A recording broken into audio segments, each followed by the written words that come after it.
Queria que você estendesse suas mãos para cá, ela vai nos abençoar, nós vamos orar agora por ela, por esse momento. Senhor Deus, eu entrego diante de Ti a vida da minha irmã Zenaide, uma bênção que ela é na minha vida, tantas conversas edificantes que tivemos já juntos, e hoje aprova o Senhor trazê-la para cá, Deus, para abençoar a nossa igreja com esse tema que é tão importante.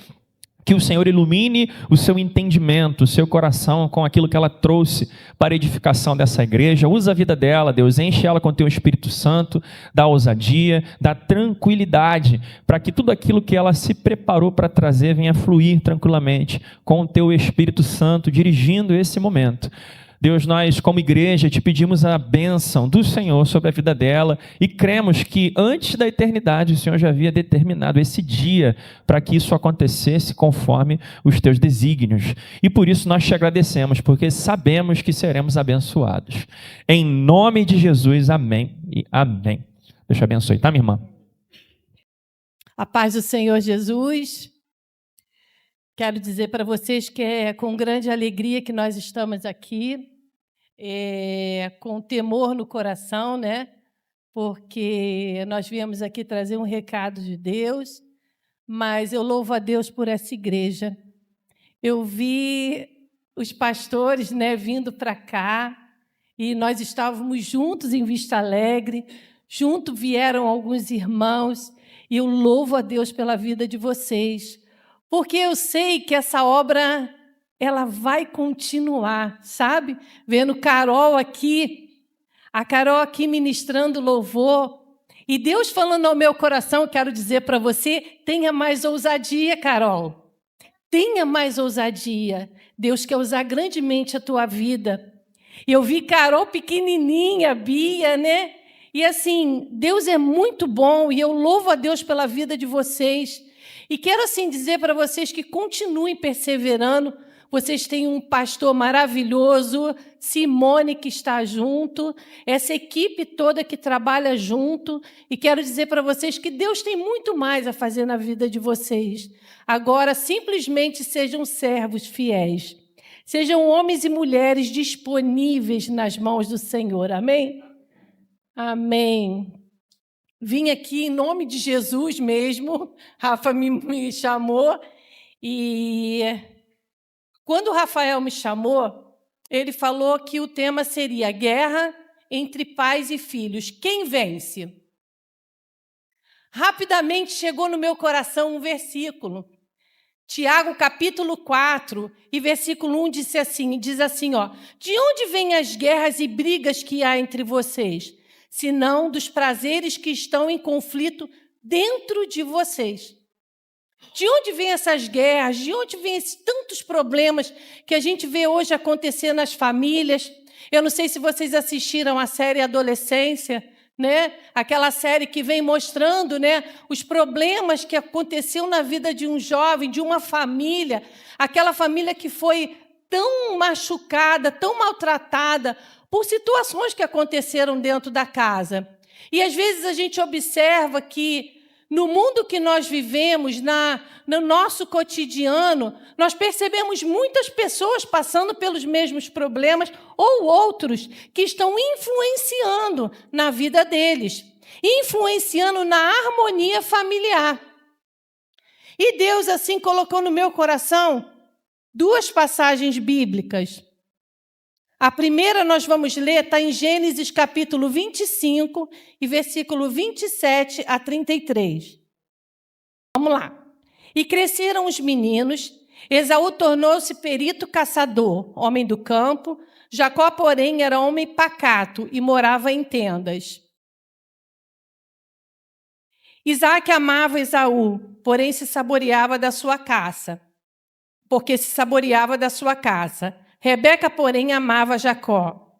Tinha Jacó feito um ensopado quando Esaú, exausto, veio do campo e lhe disse, por favor, me deixe comer um pouco da coisa vermelha. Essa coisa vermelha aí, pois estou exausto. Por isso deram-lhe o nome de Edom. Jacó respondeu, primeiro me venda o seu direito de primogenitura. Ele respondeu, estou a ponto de morrer. De que me vale o direito de primogenitura? Então Jacó disse, primeiro jure. Esaú jurou e vendeu o seu direito de primogenitura a Jacó. E Jacó deu a Esaú o pão e o ensopado de lentilhas. Ele comeu, bebeu, levantou-se e saiu. Assim desprezou o seu direito de primogenitura. Capítulo 27. Esse texto é um pouquinho grande, mas depois vocês vão entender junto comigo toda essa história. Quando Isaac envelheceu e os seus olhos se enfraqueceram, a ponto de não poder mais ver, chamou Esaú, seu filho mais velho, e lhe disse: meu filho. Esaú respondeu: aqui estou. O pai lhe disse: estou velho e não sei o dia da minha morte. Pegue agora as suas armas e a sua aljava e o seu arco, vai ao campo e apanhe para mim alguma caça. Faça uma comida saborosa, como eu aprecio, e traga aqui para mim, para que eu coma e abençoe você antes que eu morra. Rebeca esteve escutando, enquanto Isaac falava com Esaú, seu filho. E Esaú foi ao campo para apanhar a caça e trazê-la. Então Rebeca disse a Jacó, seu filho: ouvi seu pai falar com Esaú, o seu irmão. Ele disse: traga uma caça, faça uma comida saborosa para mim, para que eu coma e o abençoe na presença do Senhor antes que eu morra. Agora, meu filho, escute as minhas palavras e faça o que lhe ordeno. Vá ao rebanho e traga-me 2 bons cabritos. Dele farei uma saborosa comida para o seu pai, como ele aprecia. Você a levará ao seu pai para que a coma e o abençoe antes que ele morra. Mas Jacó disse a Rebeca, sua mãe: Esaú, meu irmão, é homem peludo, e eu sou homem de pele lisa. Se o meu pai me apalpar, passarei a ser visto por ele como zombador, e trarei sobre mim maldição e não bênção. A mãe respondeu: caia sobre mim essa maldição, meu filho. Faça somente o que eu digo. Vá e traga os cabritos para mim. Ele foi, pegou os cabritos e os trouxe à sua mãe, e que fez uma saborosa comida como o pai dele apreciava. Depois Rebeca pegou a melhor roupa de Esaú, seu filho mais velho, roupa que tinha consigo em casa, e vestiu Jacó, seu filho mais novo. Com a pele dos cabritos cobriu-lhe as mãos e a lisura do pescoço. Então entregou a Jacó, seu filho, a comida saborosa e o pão que havia preparado. Jacó foi para o seu pai e disse: meu pai. Ele respondeu: fale. Quem é você, meu filho? Jacó respondeu a seu pai: sou Esaú, seu filho primogênito. Fiz o que o Senhor ordenou. Levante-se, por favor, sente-se e coma da minha caça, para que depois o Senhor me abençoe. Isaac perguntou a seu filho: como foi que conseguiu achar a caça tão depressa, meu filho? Ele respondeu: porque o Senhor, seu Deus, a mandou ao meu encontro. Então Isaac disse a Jacó: chegue mais perto para que eu o apalpe, meu filho, e veja se você é meu filho Esaú ou não. Jacó se aproximou de Isaac, seu pai, que o apalpou e disse: a voz é de Jacó, mas as mãos são de Esaú. E não o reconheceu, porque as mãos realmente estavam peludas como a de seu irmão Esaú, e o abençoou. Então perguntou: você é mesmo meu filho Esaú? Ele respondeu: eu sou. Então disse: traga isto aqui para mim, para que eu coma da caça do meu filho e o abençoe. Jacó levou até ele e o pai comeu. Trouxe-lhe também vinho e ele bebeu. Então Isaac, seu pai, lhe disse: vem cá e me dê um beijo, meu filho. Ele se aproximou e o beijou. Então o pai aspirou o cheiro da sua roupa e o abençoou. Versículo 30. Aconteceu que depois que Isaac abençoou Jacó, e este tinha acabado de sair da presença do seu pai, chegou Esaú, seu irmão, vindo da sua caçada. Ele também fez uma comida saborosa e a levou ao seu pai e lhe disse: levanta-te, meu pai, coma a caça de seu filho, para que o Senhor me abençoe. Então Isaac, o pai dele, perguntou: quem é você? Ele respondeu: sou seu filho, o seu primogênito, sou Esaú. Isaac estremeceu, sentindo a violenta comoção, e disse: mas então, quem foi aquele que apanhou a caça, a trouxe para mim? Eu comi tudo antes que você chegasse e o abençoei, e ele será abençoado. Ao ouvir tais palavras de seu pai, Esaú deu um grito cheio de amargura e disse: abençoa também a mim, meu pai. Mas Isaac respondeu: seu irmão veio e com astúcia tomou a bênção que era sua. Esaú disse: não é com razão que ele se chama Jacó, pois já 2 vezes me enganou. Tirou-me o direito de primogenitura e agora tomou a bênção que era minha. E perguntou: então o Senhor não reservou nenhuma bênção para mim? Isaque respondeu a Esaú: eu que o constituí Senhor sobre você e fiz com que todos os parentes sejam servos dele, de trigo e de vinho supri. Assim, o que posso fazer por você, meu filho? Esaú disse a seu pai: será que o Senhor, meu pai, tem somente uma bênção? Abençoe também a mim. E levantando Esaú a voz, chorou. Então Isaque, seu pai, disse: sua habitação será longe dos lugares férteis da terra, longe do orvalho que cai do alto. Você viverá da sua espada e servirá o seu irmão. Quando, porém, você se libertar, sacudirá do seu pescoço o jugo dele. Esaú passou a odiar Jacó por causa da bênção de seu pai, com que o tinha abençoado, e disse no seu íntimo: os dias de luto por meu pai se aproximam.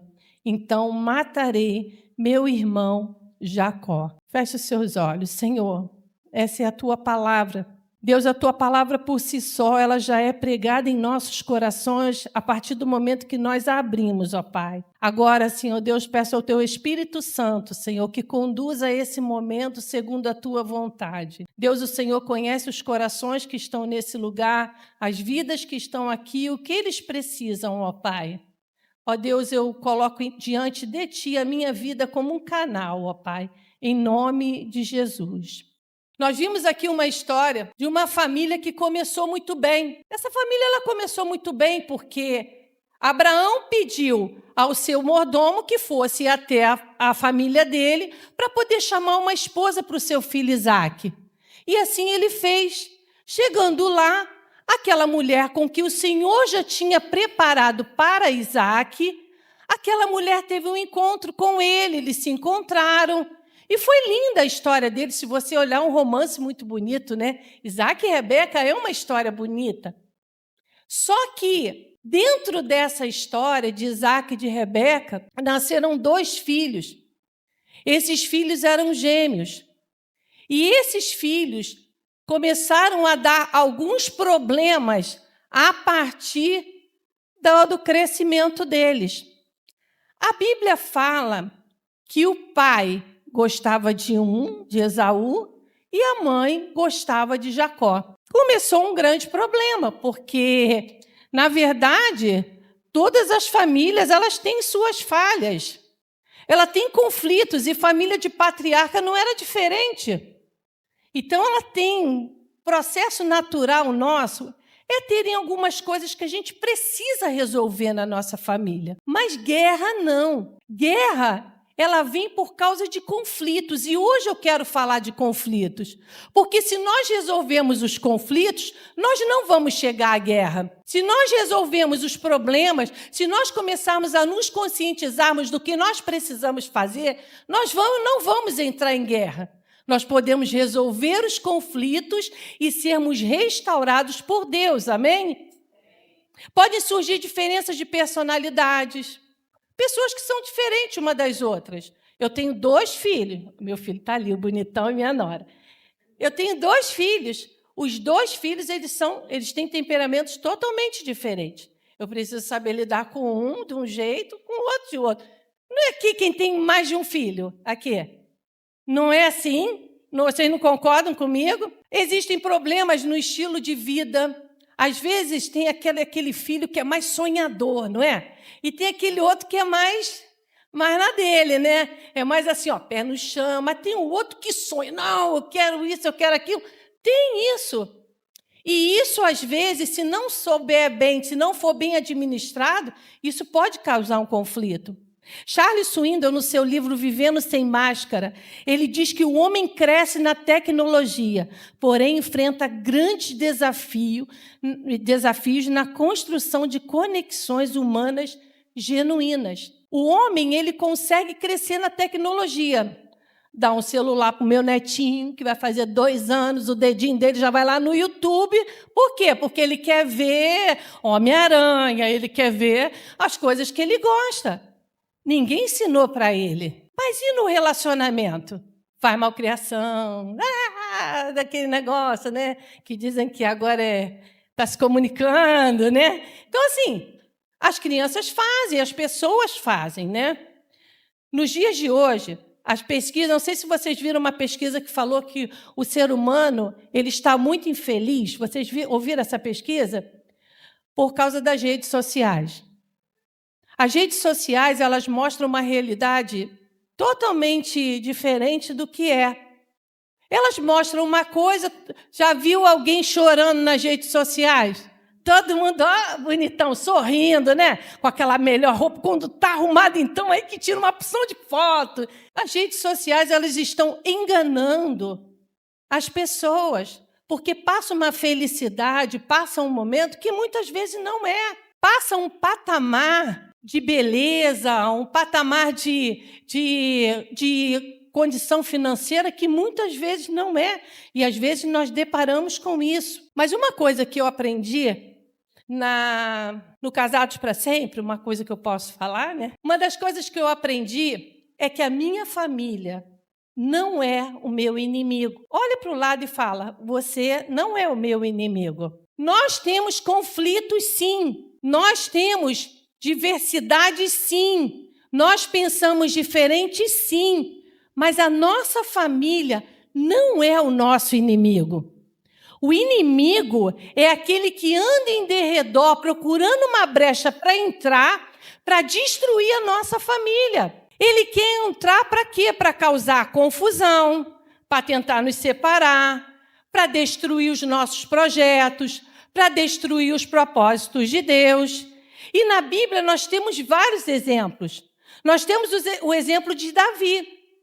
A família de Davi foi uma família super problemática, um homem de Deus, um homem de guerra, um homem segundo o coração de Deus, mas é uma família que teve problemas sérios. Abraão teve problema.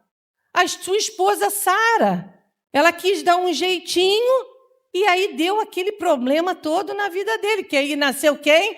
Ismael, depois veio, entendeu? Então, assim, teve problemas na família. Jacó teve predileção por José e teve grandes consequências também, a gente sabe o que aconteceu na vida de José. Mas a família de Isaac, que nós vamos falar hoje, foi uma família dividida. Aquela família, ela estava dividida.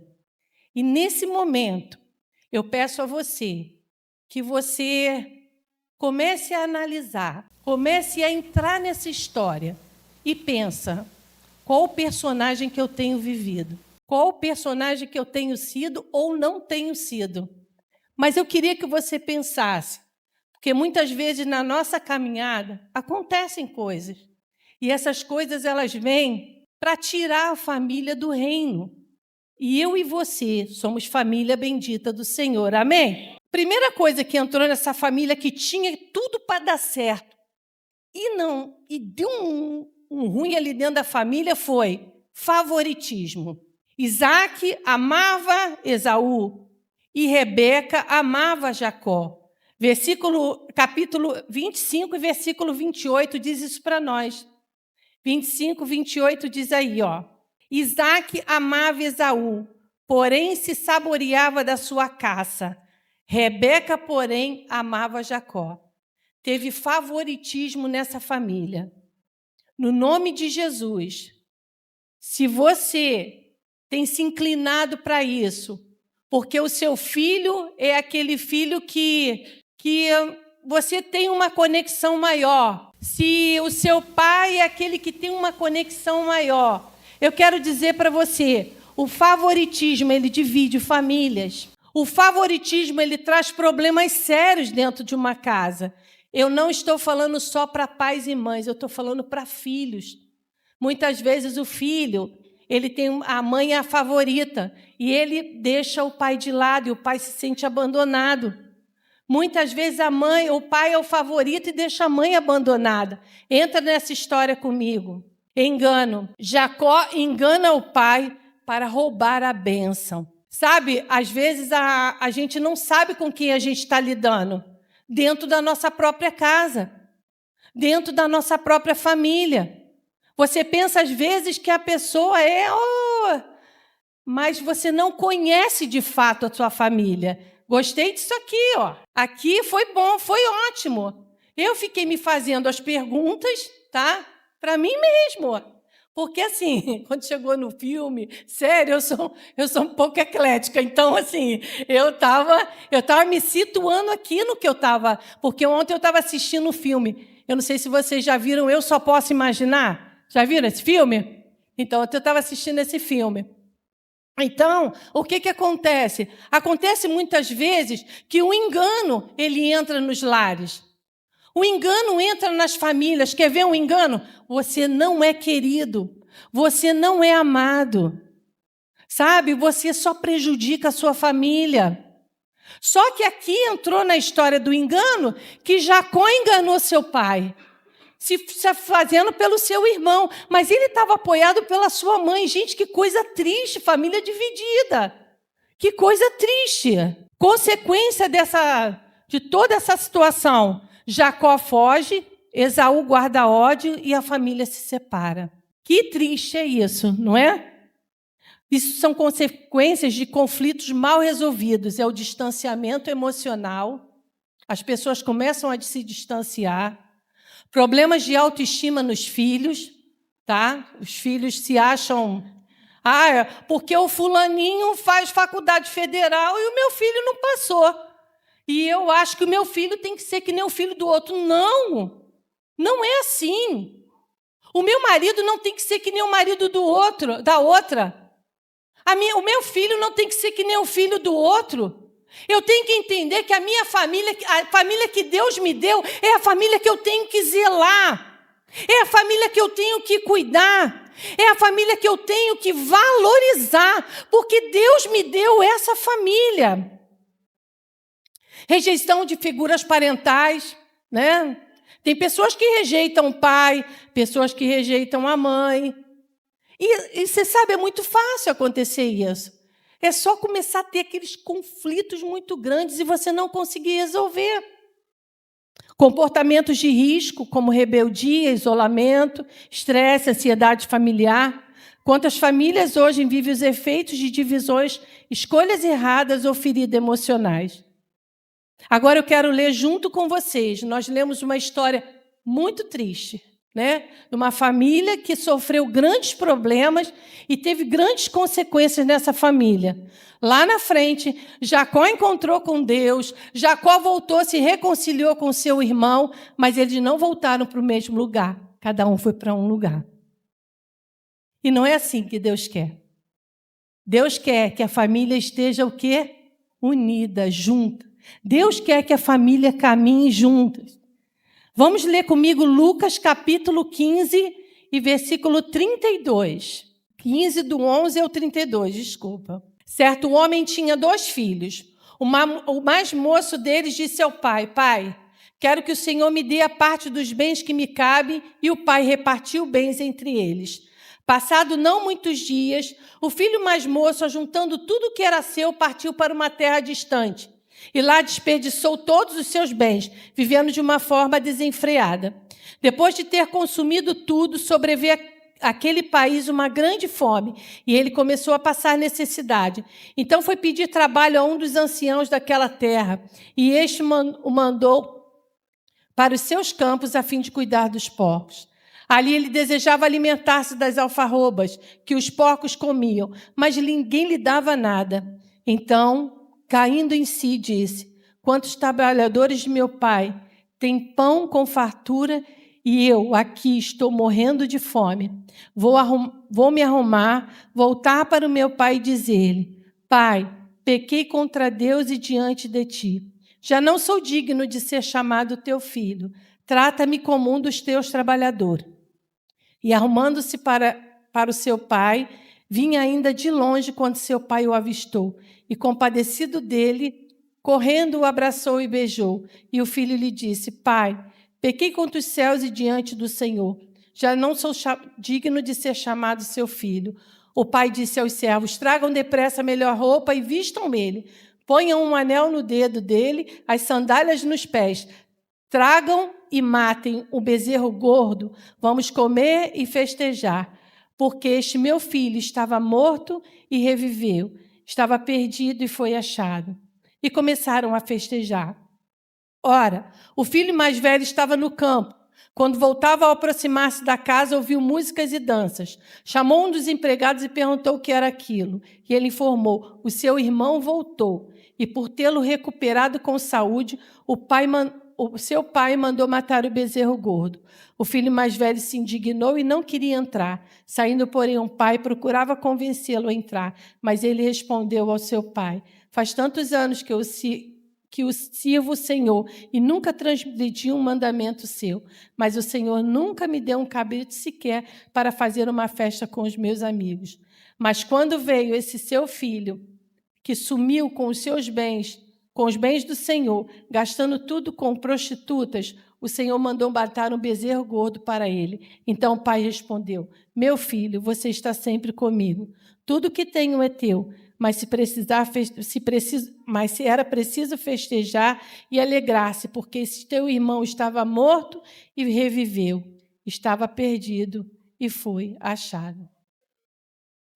Quando a gente faz um link dessa história com a história de Isaac, nós vamos perceber que o pai dessa história, essa é uma parábola que Jesus contou, o pai dessa história era um pai diferente. Não era um pai que gostava mais de um e menos do outro, vocês concordam comigo? O filho mais novo, ele resolveu sair de casa, ele desprezou o seu pai, ele desperdiçou tudo, o pai dele não impediu, mas o esperava com amor. Quando o filho volta, o pai vai ao encontro dele, perdoa, restaura a sua dignidade e celebra a sua volta. O irmão mais velho, como Esaú, fica ressentido, mas o pai tenta restaurar a união. Mesmo em meio às falhas humanas, há um Pai celestial que ele é perfeito, amoroso e restaurador. Deus é esse Pai que, mesmo quando falhamos, ele nos espera, nos perdoa e deseja restaurar a nossa família. Deus não mostra favoritismo. Deus não faz acepção de pessoas. Ele ama todos igualmente. Mesmo em famílias quebradas, Deus opera a restauração. Não importa o erro, não importa o problema, há um caminho de volta. O perdão do Pai cura a alma e restaura os laços. Isaac, mesmo sendo um homem de Deus, ele era limitado.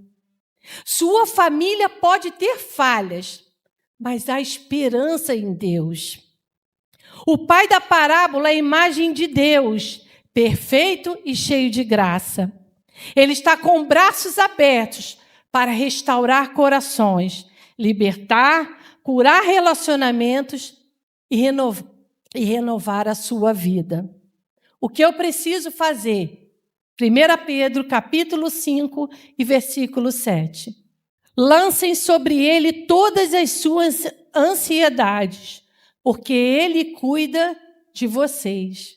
Todas as suas preocupações, meu filho não obedece, meu pai não me entende, lance sobre o Senhor todas as suas ansiedades, porque ele tem olhado para as famílias nesse lugar e ele tem cuidado de cada um de vocês. E qual é a consequência disso? É aquilo que o Rafa falou aqui. Malaquias, capítulo 4, versículo 6. O último versículo do Velho Testamento que diz, e quando ele vier, sabe o que ele vai fazer? Ele vai converter o coração dos pais aos filhos e dos filhos aos pais, para que ele não venha e fira a terra com maldição. O que Deus quer hoje de cada um de nós é o que o coração nosso seja convertido à nossa família. Quando ele é convertido ao Senhor, com certeza eu me converto à minha família, porque eu largo todas as minhas armas e eu começo a ter um relacionamento com a minha família.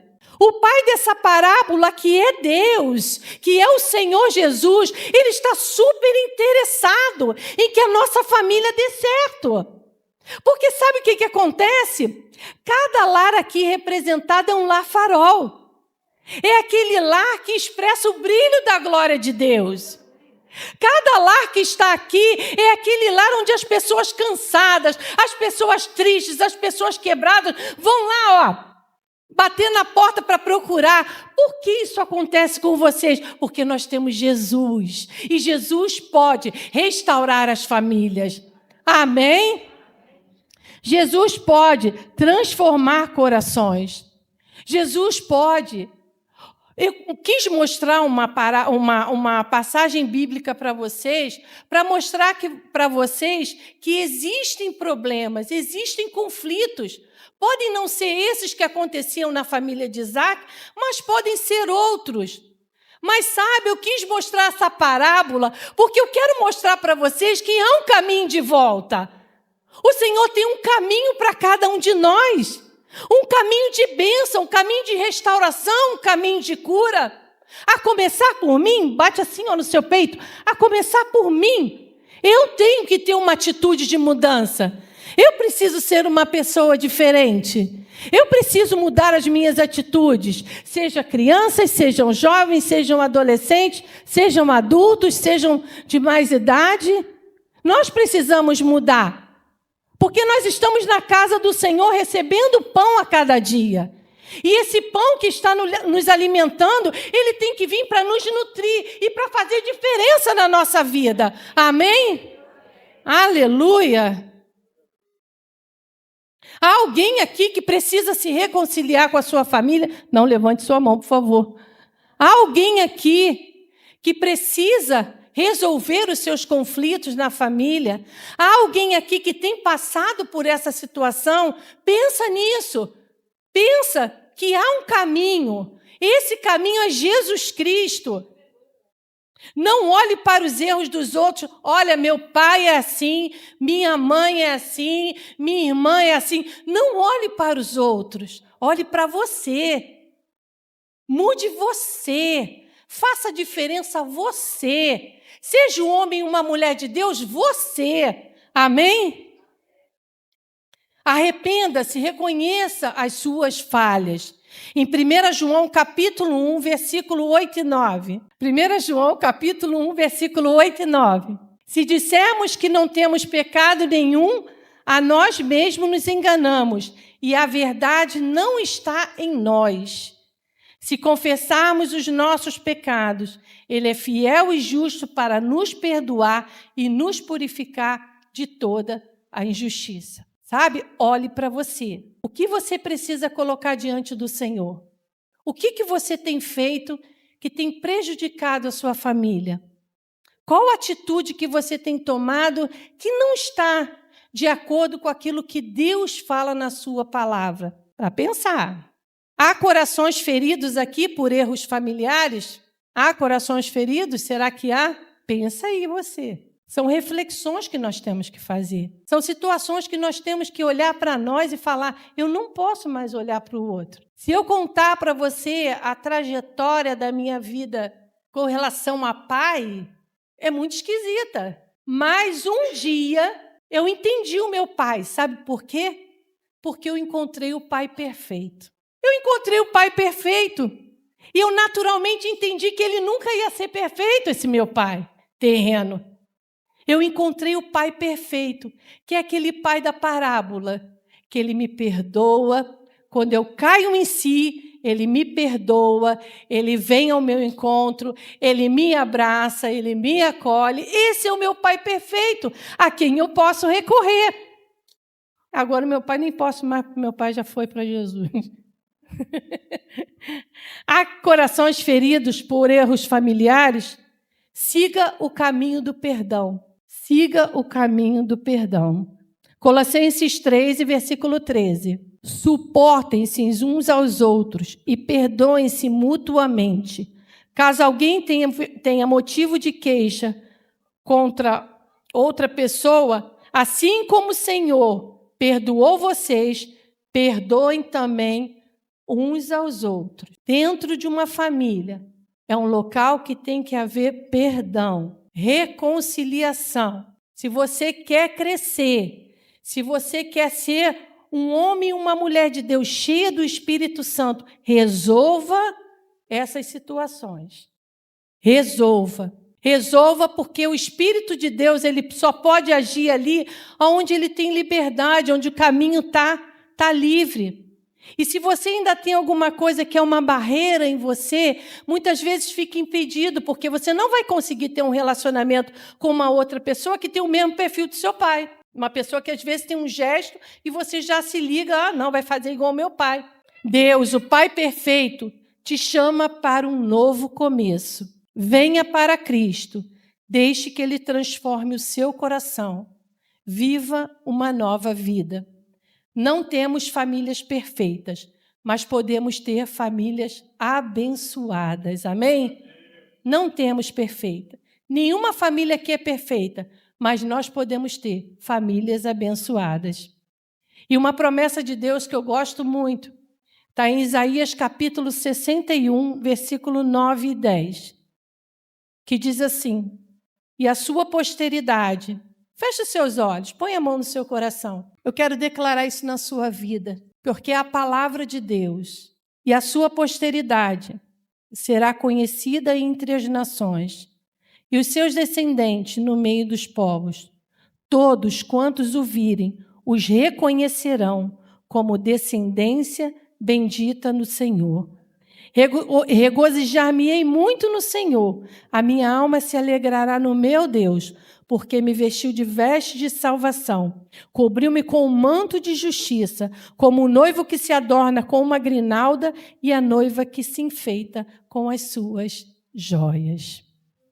Deus tem para cada um de nós um novo começo. Basta que você abra o seu coração, basta que você torne o seu coração para Deus. Basta que você caia em si, que você entenda quem você é, para que você caia em si, que nem aquele filho da parábola. Você caia em si e volte para o Senhor. Não seja como aquele filho mais velho, que ficou ressentido, ficou todo triste, mas mesmo assim, aquele pai tentou reconciliar com aquele filho.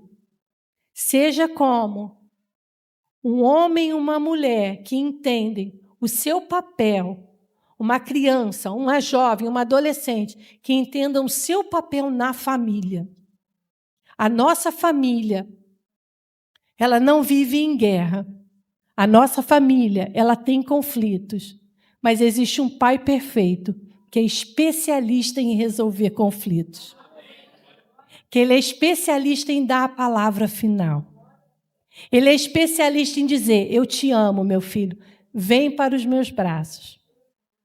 Eu te amo, me dá o teu coração. Que nessa noite o Senhor troque corações aqui nesse lugar.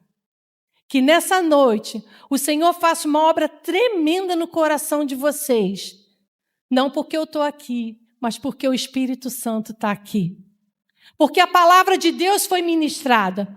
Porque o amor de Deus foi falado. E porque nós conhecemos a Jesus Cristo e pelo Espírito Santo que há nesse lugar. Não permita que as lutas, os desafios te levem para longe da presença do Senhor, mas que Ele seja um instrumento para te levar para a bênção do Senhor. Amém? Que Deus abençoe vocês, em nome de Jesus.